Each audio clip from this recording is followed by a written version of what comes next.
प्रधानमंत्री नरेंद्र मोदी ने आज केंद्रीय सूचना प्रसारण मंत्री एल मुरुगन के आवास पर आयोजित पोंगल समारोह में हिस्सा लिया। इस समारोह में पुडुचेरी की उपराज्यपाल और तेलंगाना की राज्यपाल तमिलिसाई सौंदरराजन भी मौजूद रहीं। इस अवसर पर संबोधित करते हुए पीएम मोदी ने कहा कि पोंगल के दिन तमिलनाडु के हर घर से पोंगल धारा का प्रवाह होता है। मेरी कामना है कि उसी तरह से हमारे जीवन में भी सुख, समृद्धि और संतोष की धारा का प्रवाह निरंतर होता रहे।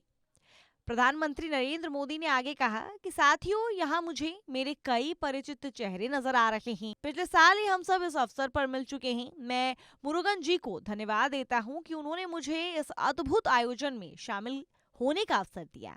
मुझे ऐसा लग रहा है मैं जैसे अपने दोस्तों के साथ, अपने परिजनों के साथ ये उत्सव मना रहा हूँ। संत तिरुवर ने आगे कहा कि अच्छी फसल, पढ़े लिखे व्यक्ति और ईमानदार व्यापारी, ये तीनों मिलकर राष्ट्र निर्माण करते हैं। उन्होंने राजनेताओं का उल्लेख तो नहीं किया। पोंगल पर्व में ताजी फसल को भगवान के चरणों पे समर्पित करना एक परंपरा है। इस पूरे उत्सव और परंपरा के केंद्र में हमारे अन्नदाता, हमारे किसान होते हैं। भारत का हर व्यक्ति जब कोई त्योहार मनाता है तो कहीं ना कहीं, किसी ना किसी रूप में वो त्योहार गांव, किसान और फसल से जुड़ा होता है। अन्न का जिक्र करते हुए पीएम नरेंद्र मोदी ने आगे कहा कि मैं बहुत प्रसन्न हूँ, बहुत खुश हूँ कि हमारे देश के लोगों को अन्न की महत्व पता है और इसको बचाने के लिए कई तरह की योजनाएं भी हमारे देश में चल रही है। पोंगल का जिक्र करते हुए पीएम नरेंद्र मोदी ने आगे कहा कि पोंगल के अवसर पर तमिल महिलाएं अपने घर के बाहर डिजाइन बनाती हैं, जिसमें आटे से डॉट बनाती हैं और फिर बाद में उन डॉट्स को कॉलम से जोड़ती हैं।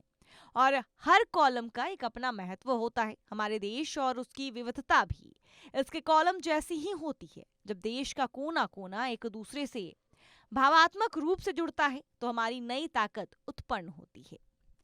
प्रधानमंत्री नरेंद्र मोदी ने आज पोंगल त्योहार मनाया, जिसको मनाने के बाद वो काफी प्रसन्न हुए।